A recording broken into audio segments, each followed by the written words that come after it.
Hey yoga fam, Jessie here. I hope you're having a lovely day, week, weekend, wherever you are. I'm excited to offer some community flow today. I don't know exactly what we're gonna do, but I've got a couple of ideas. So I think I'm gonna get moving and kind of see what happens, and hopefully you have a good time with it. As always, the practice is invitational. Nothing that I offer or say or describe is necessarily what you should be doing. So just that reminder that you get to pick and choose what works for you and what doesn't. And it's not, I don't take that personally, whether we're practicing long distance or in person.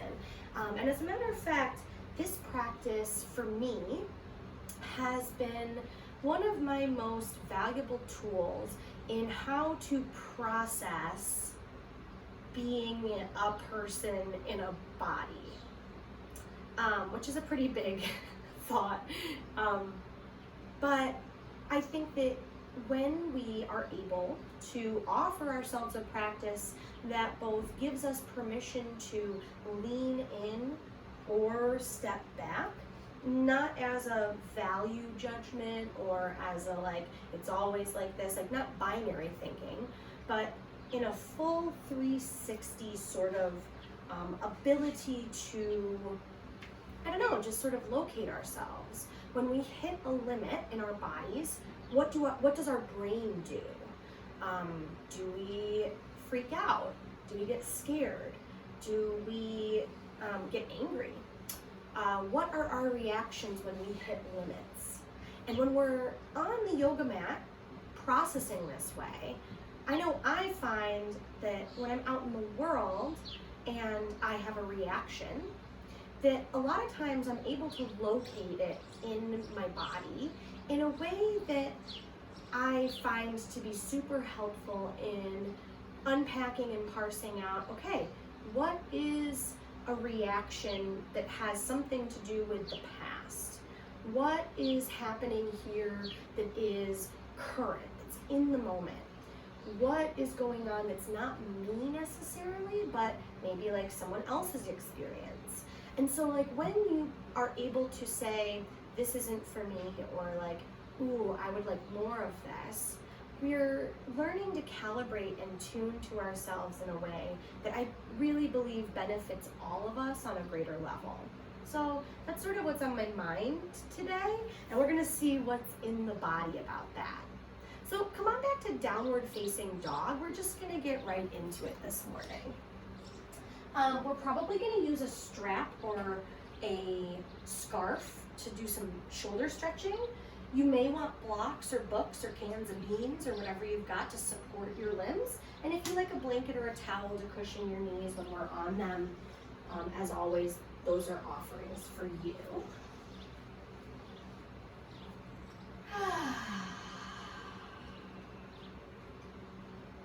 Got cat hair all over me, so pardon my cat hair dusting. Oh God, it's everywhere.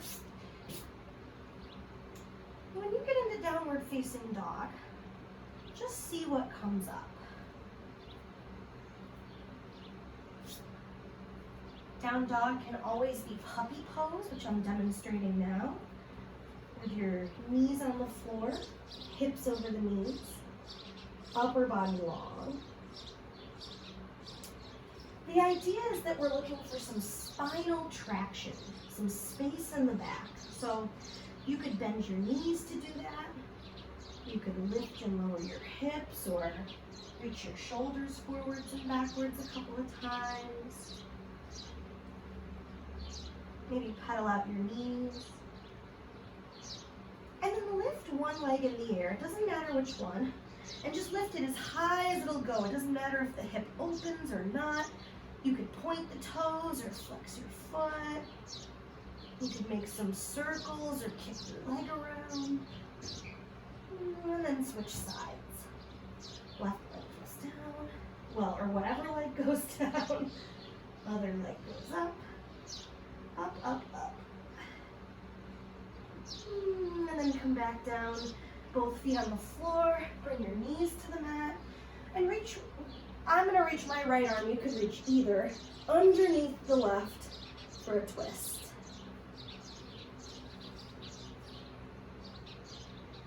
Feel free to pause here if this is plenty to process. If you want, you can step, so my right arm is on the floor. I'm stepping my left leg back. And you could explore getting length while you twist. This might mean you encounter a limit or a boundary or an edge. Instead of trying to barrel through it, see if you can pause right before it and say like, okay, where am I feeling this in my body? What is coming up? And then unwind back through hands and knees. You might want to take a moment in cat and cow or child's pose. Maybe even coming back into down dog for a breath or two. Whenever you're ready, we're gonna go the other direction. So that might be the right or left arm by process of elimination. You may or may not reach the same limits or the same boundaries on this side. And that's because those are, boundaries and limits are things that change. And that's one of the reasons that learning how to process what's going on in our bodies helps us out in the world. Because we figure out more like how our boundaries shift, what that feels like, and how we want to interact with it. So when you're ready to finish twisting, come on back to hands and knees. And we'll find our way into downward facing dog again. Here in downward facing dog, spread your fingers wide. Press down through all of the knuckles in your hand. So see if you can get weight out of the heel of your hand and more into your fingertips, like you were gonna scrunch the mat up.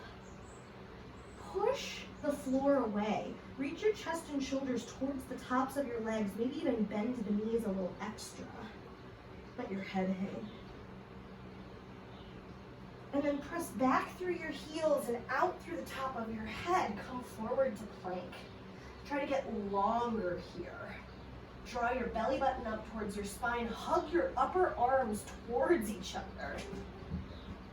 And then press back into down dog with bent knees. That wind the spring up again. And then unwind, come forward to plank. One more time. Press the floor away, bend your knees, reach your chest towards your thighs, and come forward to plank. This time in plank, take a deep breath in. Use your breath out, knees up or down to lower to the mat. Hug your elbows towards your body. Come onto the floor. When you get onto your belly, I like to lift my legs a couple of times and press down into the tops of the feet and knees a little more intently, so that when I roll my shoulders back and do a little lift up into cobra, it's not all in the low body. You want this upper part of the back to start to move today. So maybe you're rolling your shoulders and coming up into some cobra or low cobra. You could roll things around a little or change your arms. Just a few more breaths in some sort of shoulder, upper body situation.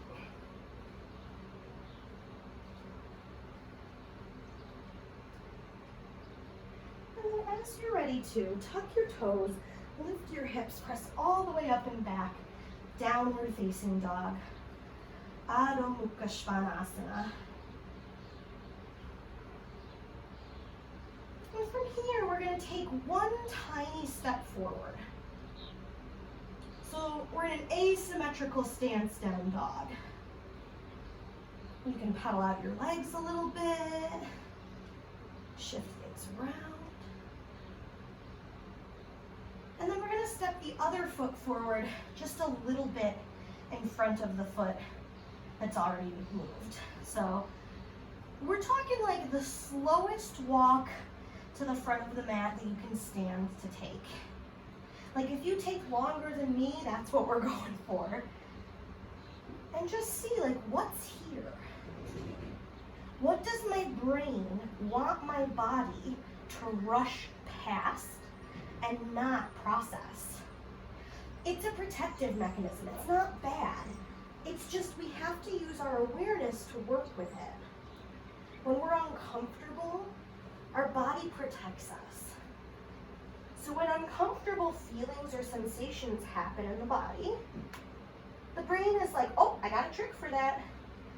We could just not. And so eventually, start to make your way towards a forward fold. When you get there, you might want to have your blocks or books or like a little table under your arms.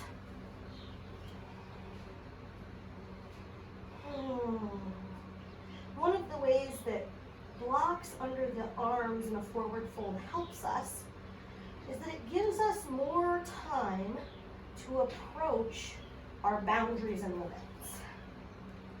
When we just rush right to the edge, the body kind of has to go into fight or flight mode in some ways because we are at the edge.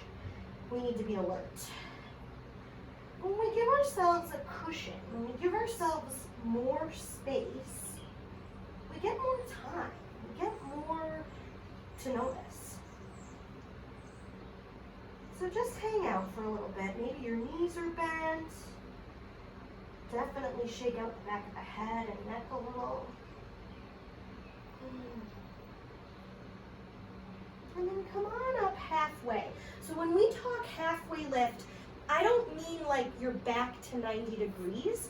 I mean halfway between 90 and the floor. So like, I'm actually gonna move my blocks for this because of my limb proportion. So when we're forward folding, this is spinal flexion. When we extend, when we hug the shoulder blades together, when we lengthen the spine, we're actually just looking for length. We're not looking for height. As a matter of fact, height might take some of the engagement out of my back. So when you lift, think about toning the muscles along your spine.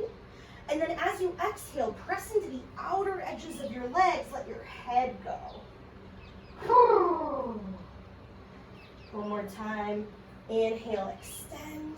Get longer from your hips to your armpits. And then exhale, fold it out. Bring your fingertips onto the floor of the blocks.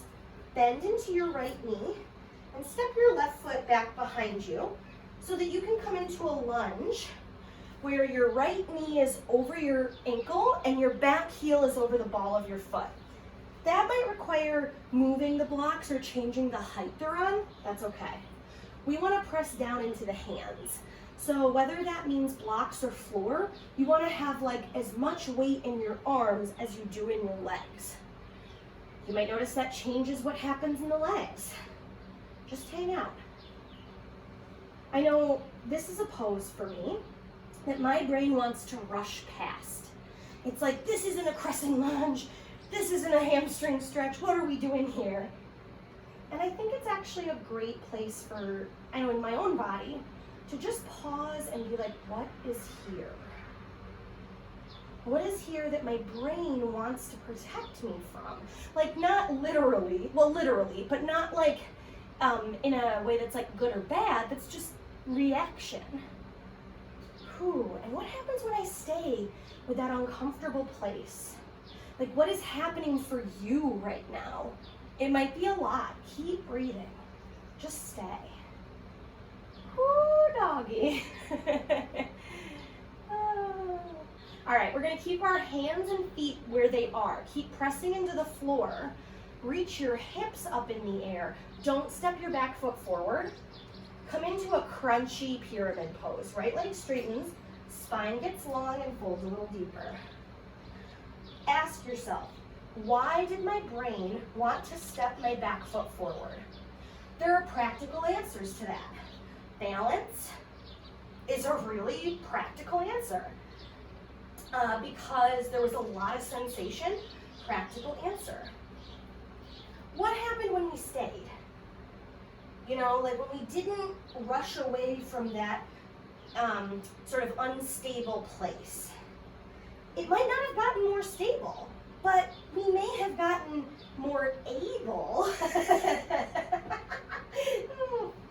to be there with it. And that's the thing, like I think that awareness doesn't necessarily like do anything other than offer us more perspective. But that is a big something. So as you lift your chest and shoulders, rebend your front knee and just notice. Just notice. Bring your hands out in front of your foot. If you've got blocks like I do, bring them with you. Press down into your right foot and your hands. Lift your back leg. Fold over the front knee. Put a little bend in your back leg and try to square your hips to the floor. So notice if your top hip is opening like we did in that first down dog. This time, try to keep everything squared to the mat. Think pyramid pose. One more deep full breath. And exhale, forward fold. Hands to the mat, well, or blocks or whatever. Inhale, lift and extend. Exhale, fold back down. Press into your feet, stand all the way up. Reach your arms towards the ceiling or the sky. And exhale, hands down alongside your body. Just take a moment here in Tadasana, in mountain pose, to check in. Notice your breath. Notice your body. Notice yourself noticing yourself. Inhale, arms lift. And exhale, fold. Hinge at your hips. Hands come down to the blocks or the floor. This time we're going to bend the left knee and step the right foot back. Whew. So again, you want to walk yourself into a place where you're pressing down into your hands like you're pressing down into your foot. And then we are just going to stay and breathe. So the cue to notice is one that I offer all the time. You know that if you've practiced with me before, or even if you've practiced with me just the first time today. It's something I picked up from my therapist, who, when we do trauma reprocessing work, often she is just instructing me to notice what's happening. What I notice isn't as important as the act of noticing it. Increased awareness. And that's an overlap in the sort of yogic philosophy that I'm most interested in. This idea that radical awareness, that just being aware of what we're feeling and experiencing is the whole point of awareness. And that it's going to change. Our limits are going to change. What we notice is going to change. Everything is change. And so we just get really practiced at observing ourselves as we change. That's what we're going to do coming into pyramid pose. Just watch yourself change. Give yourself these boundaries and limits of the feet staying the same, the arms staying the same. But what happens in the middle? What is there to observe here and now? Anytime I don't know what to pay attention to, I come to the breath. What happens when I breathe?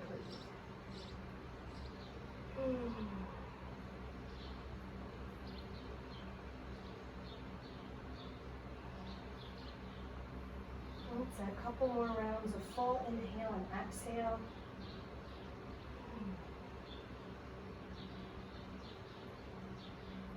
As you lift your chest, rebend your front knee, just watch the change. Hands come forward in front of the left foot. Press down into them to lift the back leg up. Fold over the front leg.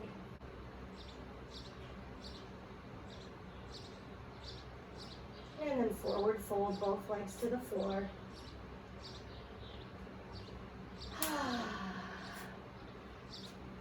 Let your head and shoulders come down. Take a few breaths here. From here, inhale to lift halfway. Exhale, fold back down. Press into your feet. Stand all the way up. Lift your arms for the ceiling. And exhale your arms down alongside your body. Take a couple of breaths in Tadasana, mountain pose. Just notice.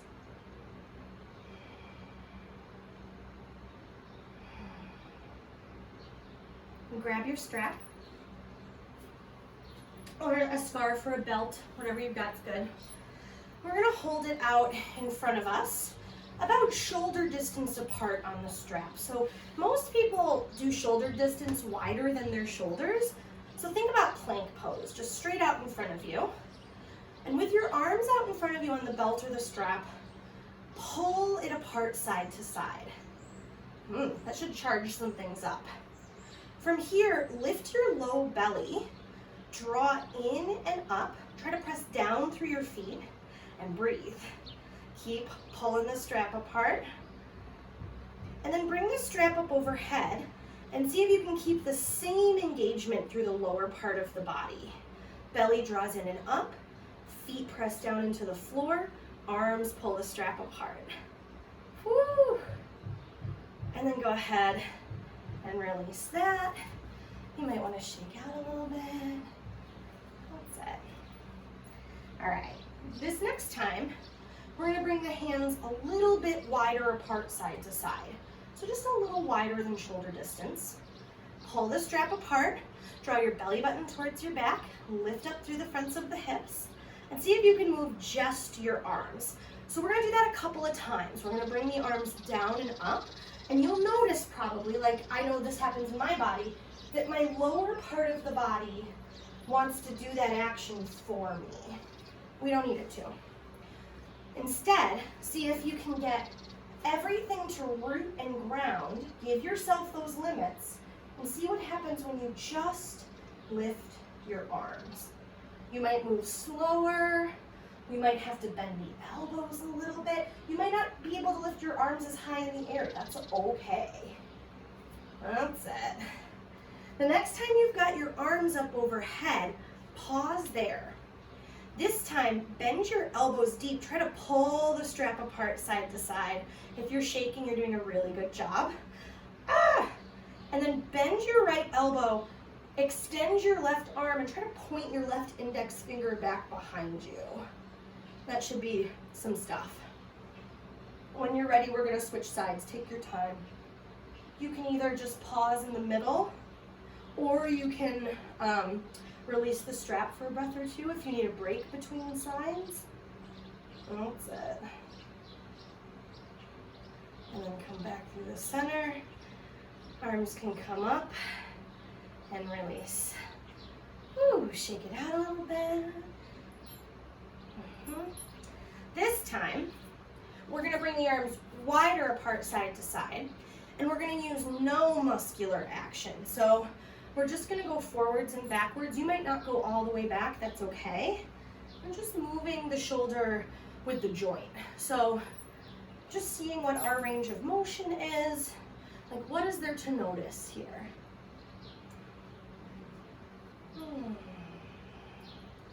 Okay, shake it out a little bit. While we're here, we're gonna use the strap to stretch our fronts and backs of our legs, our hamstrings and our quads. So, hey, what do you think, Len? He thinks I'm interrupting nap time, so. All right, I'm gonna stretch my right leg first, so I'm gonna stand on the left leg. You do whichever one you'd prefer. I'm gonna hold the strap like this in both hands, and then I'm gonna bend my right knee, and I'm gonna put the ball of the foot on the strap, so like where a Barbie stands. Everyone seems to know what that means. I'm gonna find a place on the strap and a grip with my hands where my thigh bone can be parallel to the floor, my leg is active, and my shoulder blades are together. So just like we were doing with our shoulders, we're gonna keep everything the same and extend the leg a couple of times. You might notice your weight shifts, that other parts of your body have something to say about that, that your hip hikes. So just see, can you engage the back side of the leg to extend the knee? And when you're done, shake it out a little bit. We'll do the second side. We're gonna stand on whatever foot that is. And then same idea, everything stays the same, and we just practice watching something change. Just notice. Who cares what happens?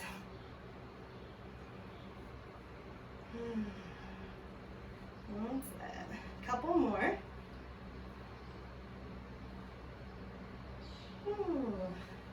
And go ahead and shake it out a little bit.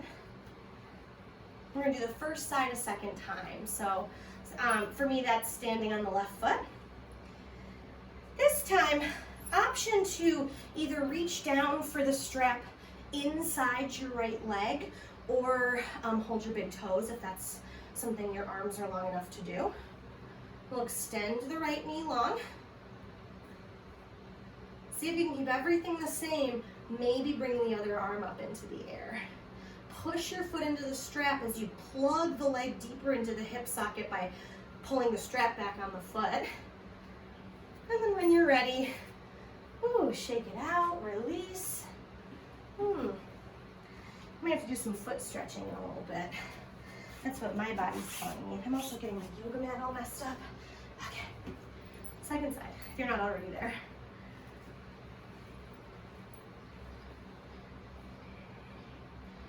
So what happens when instead of thinking about, like, I don't know, thinking about what's happening, we're just thinking about happening.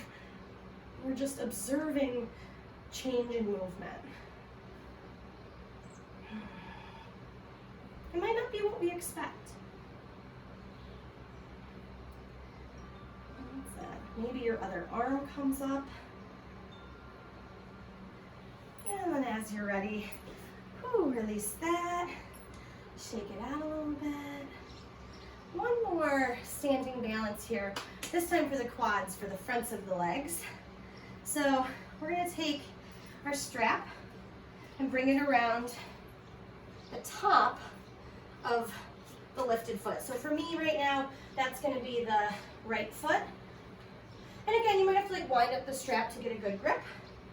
What we're gonna do is we're gonna hug the inner thighs together.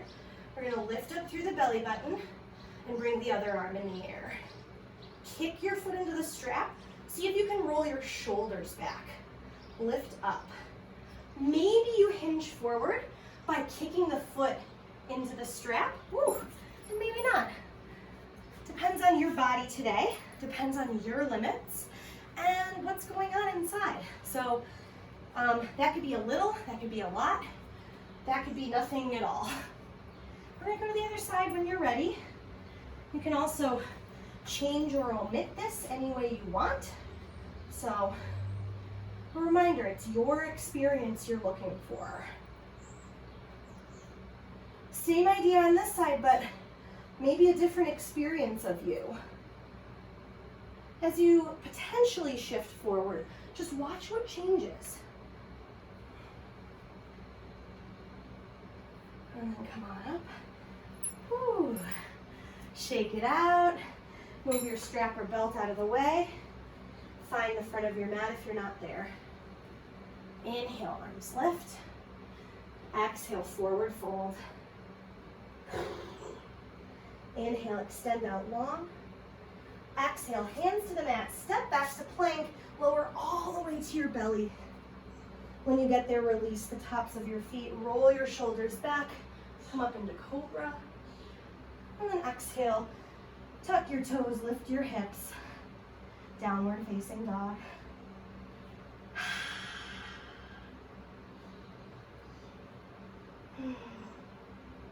Lift your right leg up into the air. Stack your hips. Open the right hip over the left one and bend your right knee. Lift your kneecap towards the ceiling, let your head hang. Open up. Take a deep breath in. Exhale, draw your right knee in towards your nose. Shift your shoulders over your wrists. Step your right foot forward, spin your back heel down. Come on up into warrior two. Sit your hips low. Ooh.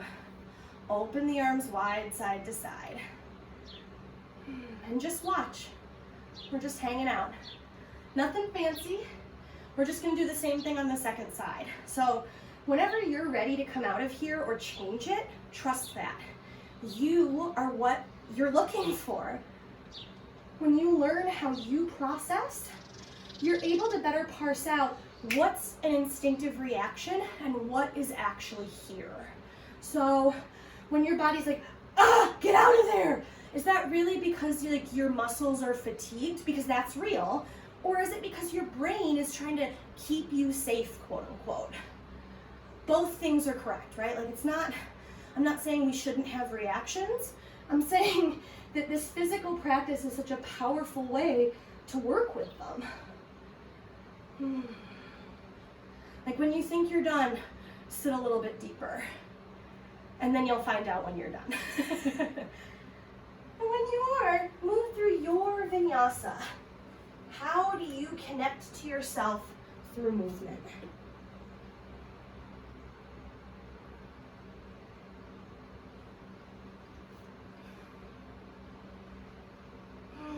Eventually, the left leg lifts and stacks and opens for the second side.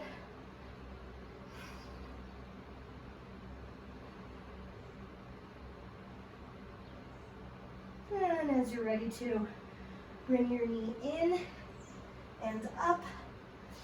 Left foot steps. Warrior two on the second side. And so we're just chilling. We gave ourselves this container. Asana, translated from Sanskrit, literally means sit, seat. So when we sit into the pose, like what does that mean? What do we offer ourselves here? When we give ourselves this shape, these limits, what goes on? What happens or doesn't?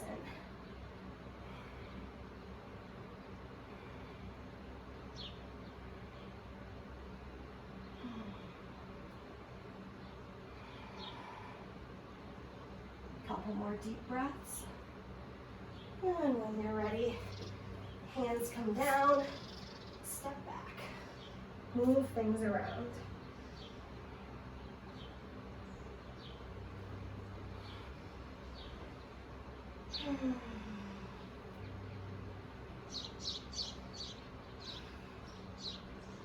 Bring your feet as wide apart as the mat, side to side in down dog. Bend your knees. Walk one hand back, just one step. That'll be awkward. Just hang out. And then the other hand back, another awkward step. Keep going, these little awkward steps. Keep bending your knees and sitting your hips back. Come into a squat, find Malasana here. Whew. So Malasana might not be happening for your ankles and knees today. You could be in more of a lifted squat, a pep talk pose, or have a blanket under your heels.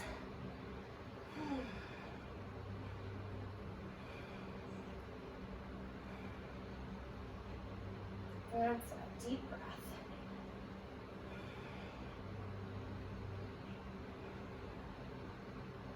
And as you're ready, forward fold, lift your hips, lower your chest and shoulders. Walk your hands back out to down dog. Come forward to plank. Lower down to your belly. This time we're going to take a Shalambhasana, locust pose. So one option would be to have your arms back alongside your body like this, straight back. Another option would be interlacing the fingers or grabbing your strap.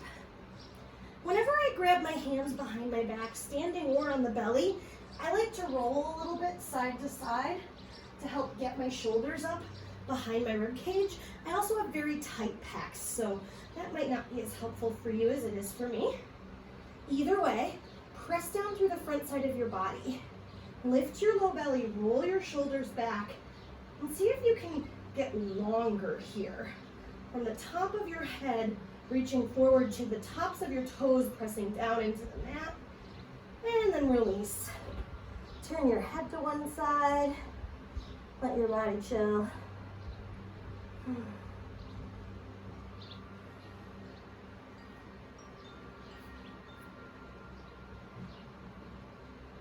Help yourself up to your forearms.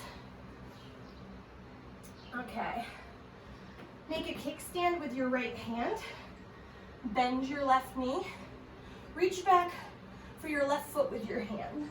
If you want to grab your strap here, that's a great place, just like we did standing, to use the strap. From here, roll. So I've got my left hand and my left foot touching. I'm gonna roll the left side of my body back towards the mat. Ooh, trying to stay square to the mat, kick the foot into the hand. Use that to lift your chest and shoulders. One option would be bringing your right hand forward and pressing into it to lift up and get even more height, but that's a maybe. Whew. When you're ready, release that. Shake it out a little bit. And see if you can notice when it's time for the second side for you. You want to let the first side dissipate a little bit and process back into your body. So when you think that's happened, or you feel that's happened, second side, find your foot with your strap or your hand, hug your inner thighs together, roll the right side of the body, the side that has the foot, towards the mat, and then kick your foot into your hand. Try to melt the heart and chest forward. Keep pressing down into the top of your right thigh. If your knee lifted, reach it back towards the mat. Maybe you're extending your arm and getting more lift. And when you're ready, come back down and just take a moment. Watch yourself process. We're going to take it one more back bend on our belly here. So if you want to do another Shalambhasana with your hands clasped or a big cobra, you can. I'm gonna offer Dhanurasana, bow pose. So yeah, you do you. If you're coming along for the bow, actually, scratch that. We're all gonna do one thing together and then we're gonna do that. So we're gonna start with our hands like cobra. A lot of people bring their hands too far forward in cobra and then their shoulders get in the way. So if you walk your hands back so that they're more, like for me, and it's different on everyone because of our proportions, but my hands end up kind of between my boobs and my low ribs. You might not have boobs, so that might not be the measure for you. But see if you can get a place where you can roll your shoulders back and hug your elbows in. From there, flex your feet, bend your knees, bottoms of the feet up towards the ceiling. We're gonna keep pressing the knees into the floor. That's gonna lift your hips a little bit. This is good. From there, reach your tailbone back towards your heels. Roll your shoulders, press into your hands, and curl back towards your feet. Try to squeeze your butt towards your heels. You might feel your hamstrings charging up. And then go ahead and release that. Whew. So that's the action we want if we're doing bow pose. So your options, again, you could do that thing we just did, Shalambhasana, cobra, or if you want, you can bend your knees, whoop, and reach back one hand at a time for either your ankles or your feet. I like to start the exact same way. So I keep the knees on the floor, I kick the feet into the hands, and roll the shoulders back. Squeeze your butt towards your heels. Take a few deep breaths. When you're ready, let it go. Just take a moment to process, to notice what is happening now.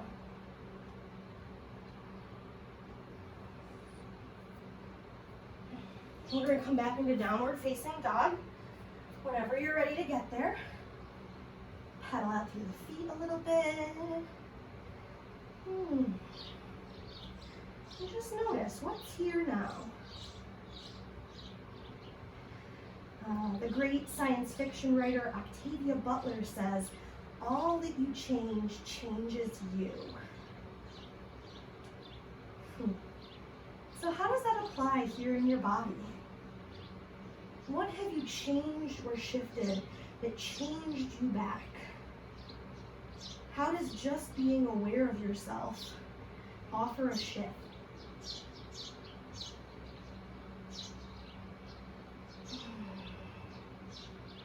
We're going to bring our right foot forward, back knee on the ground. So I'm going to grab a blanket or a towel. We're going to be on the back knee for a little bit here, so you might want to cushion the back knee with a blanket. We're coming up into Anjaneyasana with a quad stretch. So this little lunge may already be stretching the front of your back leg plenty. If so, you are doing Anjaneyasana with a quad stretch. If, like me, you feel like you could use a little more stretch in the back leg, you can pick the back foot up and either find it with one hand, with your strap, or maybe with both hands. Maybe not for me today. Well, we'll see. Wherever you are, back your butt up towards your foot. Try to keep everything the same and then bend your knee deeper. Ooh, should be some doings. That's it. Roll your shoulders back. Lift the front of your chest. And then nice and slow, release your back leg. Bring your hands to the ground or the floor around your front foot and scoot your right foot forward. Toes lift. Runner's stretch. Ardha Hanumanasana. You want to square yourself towards the front leg. If you want, you can hinge and fold.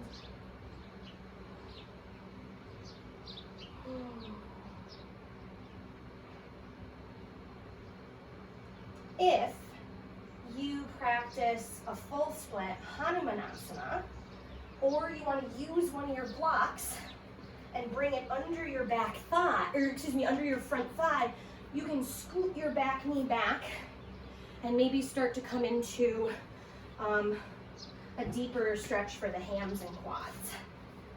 If that is not something your body is interested in doing, do not worry about it. Learning from yourself, learning where your limits are, is more important than slamming into them.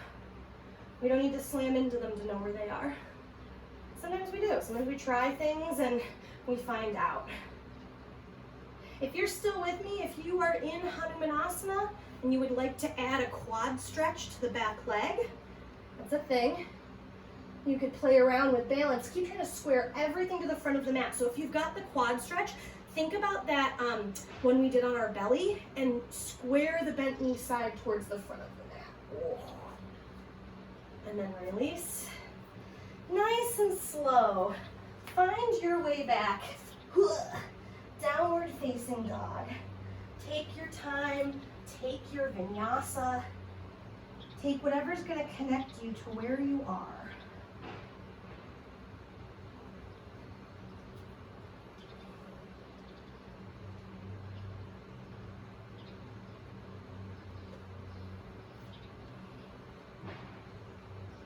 When you're ready, your left foot's going to come forward, back knee to the floor. Lift your chest and shoulders. That's it. Well, if you want to add more quad stretch here, again, one hand or both hands can reach around for your foot. Wherever you are, try to keep the spine tall and have everything sit a little bit deeper. That's it. A couple of deep breaths. And we'll go ahead. Release that. Hands come down to the blocks or the floor. Extend your front knee. Lift your toes. Ardha Hanumanasana, runner's stretch. Maybe moving into full Hanumanasana. So the way that I like to play coming into Hanuman is always first with this block under the thigh. The back leg is what we want to move, and it has to do with your hamstring attachment. That's a hard limit. Some of you watching may know about yoga butt, which is like a thing that happens in Vinyasa yoga studios when people yank and pull on their hamstrings without engagement. It's happened to me, it's happened to a lot of people I know. It's an attachment site injury. And so when we come into these splits, instead of sliding the front foot forward, I anchor it. I give myself that good firm limit so I can explore my edges safely. Whew. You know, this side might be really different for you, so no worries if you grab the foot or not. Kind of just depends on what's going on here. You might still be in runner's stretch, and it might be plenty. So move your own way. Take a few breaths there. And when you're ready, shift your way back, downward facing dog, Adho Mukha Svanasana. Move things around. Maybe coming back through plank and more into the belly for one last cobra.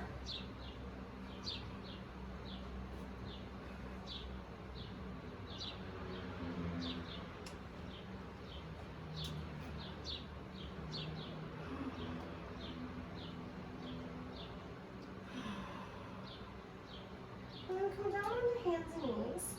We're going to take another revolved child's pose here. So left hand stays down, right arm lifts up. Take a few breaths here. Press the floor away, try to open through the front of your chest a little more. And then reach all the way under and through. Bring the side of your head and shoulder to maybe a block or the blanket, to the floor. And then come up onto the fingertips of your left hand and walk your hand back around behind your head a little. You might even want to tuck your chin. And then press your shoulder blades closer towards one another. Ooh, that should do some stuff. If you're looking to add on, you can step your left foot back. You could stay right here. You could also lift the left leg. Keep squaring your hips to the floor. Try not to open, that'll actually make you fall. You want to counterbalance here. So your weight's going to the right. We want to like press more weight to the left. Another option would be bending the lifted leg and maybe reaching back for your foot with your hand. Kick them into one another. Square your chest, square your hips. And then nice and slow. Unwind back through hands and knees. We'll just take a little cat and cow. A little spinal wave, a little movement. Second side. We're going to keep the right hand down. Left arm reaches all the way up. Take a few breaths. And then see if you can keep your chin a little tucked as you reach under and through. Yes. Right hand crawls back a little bit behind your head. Hug your shoulder blades together. Maybe the right leg steps back. Maybe not on this side. You don't have to do the same things just because you've already done them once. Believe it or not, your brain's going to be like, no. Yes. Maybe you come into this balance. Whew. I know for me, it's like substantially harder on this side. So I'm going to go slower. Instead of trying to rush past the uncomfortable pieces, I'm just going to stay with them and like remind myself that it's all me. This is me too. Maybe you find your foot with your hand and kick up.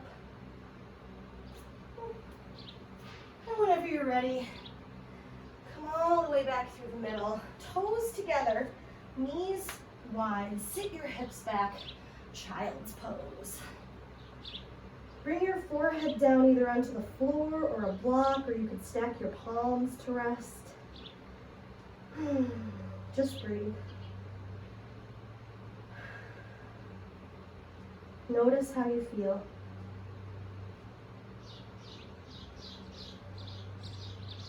Notice what comes up.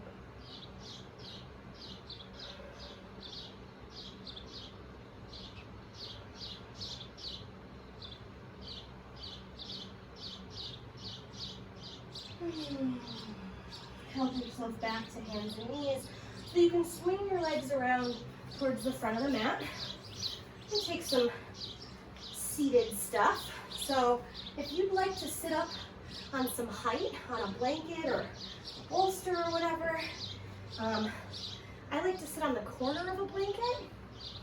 I find that that helps neutralize the pelvis and support my low back. Yeah, that's it. That's the whole story. Okay. So here, we're going to cross the right ankle over the left knee. And then bend your left knee as deep as you want. So that could be not at all. This is a great hip stretch depending on which muscles are tight. But see if you can explore, like where are you able to get some good stretch here? That could be moving side to side. That could just be staying and breathing. Another option would be to pick the leg up with your forearms or elbows, if that's a stretch you like.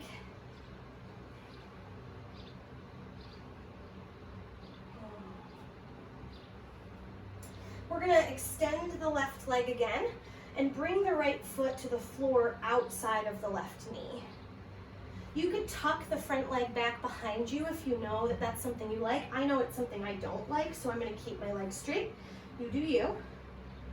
We're gonna lift the chest and shoulders and rotate towards the bent knee. So for me, that's to the right. I'm gonna bring my right arm in the air while I twist and hug the shoulder blades together. I'm gonna think about sitting tall. And when I can't sit any taller, I'm gonna bring my right hand behind me and use it as a kickstand to sit up taller. Now I'm gonna lift my left arm. I might even lean back a little bit and then bring the elbow across to hook outside the leg. You could also just grab a hold of it with your forearm or hand. But see if you can get taller. Roll your shoulder blades back. Maybe even peek back over the back arm for a breath or two.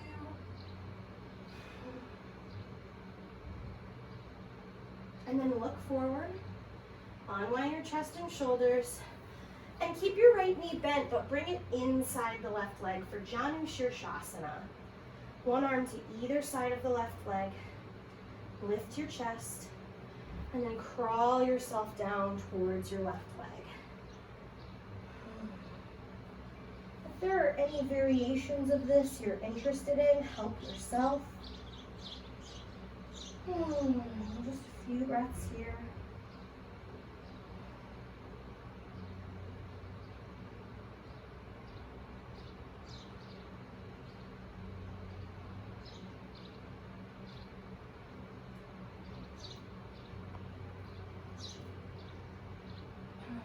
Walk yourself back up. Extend your right leg. Maybe shake them out a little bit.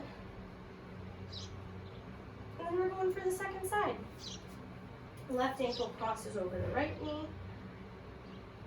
You may or may not want to explore the same types of range of motion here. It might be very different, so just move at your own pace and interest.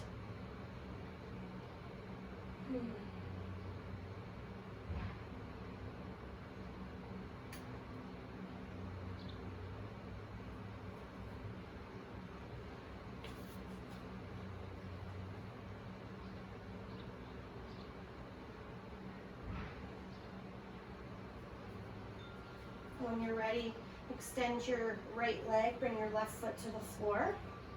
Again, if you want to tuck the front leg, you can. We're going to lift up and rotate. Excuse me. See if you can hug your shoulders together. Open up more through the front of the chest as you get taller. When you feel like you've gone as deep as you can go, left hand makes a little kickstand. Sit up taller. Lift the right arm, keep rotating. hook your elbow outside of your knee or grab a hold of it. Keep sitting up tall. Maybe peek back over your back shoulder. And then look forward. Unwind your upper body. Left knee comes inside the right leg. And we're going to fold over the right leg. I didn't mention it on the first side, but if you want to prop under the bent knee, it's a pro move.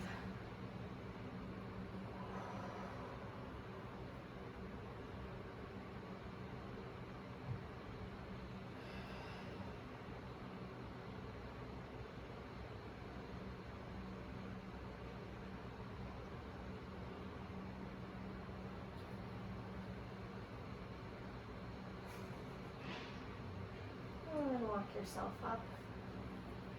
Option here for one more symmetrical forward fold. So that could be Paschimottanasana, seated forward fold with both legs out in front of you. It could be Upavishta Konasana, seated wide leg forward fold with both legs wide. It could be Supta Baddha Konasana with your feet together and your knees apart. We're going to meet up on our back, so whenever you're ready for that, whenever you're done with this stretch, we'll meet there.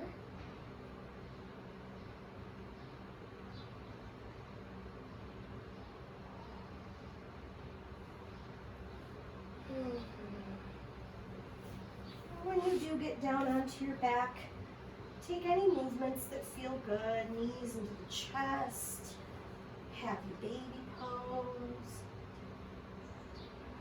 Maybe a reclined bound angle with your feet together and your knees apart. We're going to take a few minutes here to rest on the ground in a comfortable shape. So that could be not on your back, that could be on your side, that could be on your belly, that could be seated, which is how I'm going to rest today.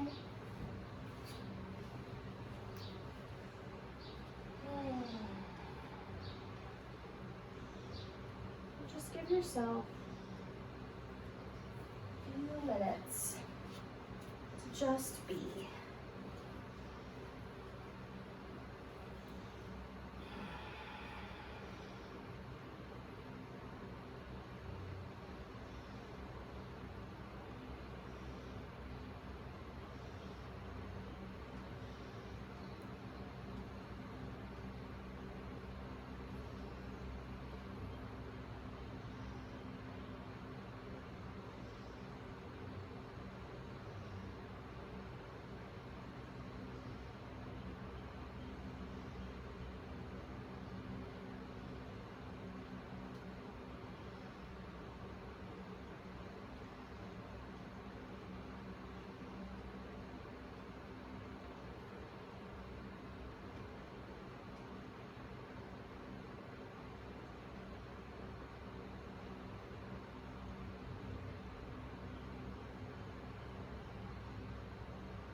Notice your breath.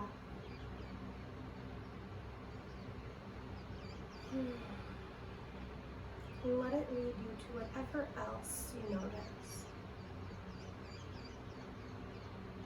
Maybe it's gentle movements or a lot of stillness. And lead yourself into some movement, either stretching out or hugging in. And when you're ready, roll over to one side and take a few moments there to pause and breathe.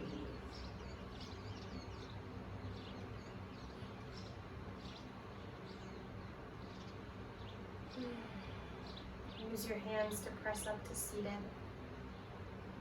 And just find an easy, comfortable place to sit for a few breaths.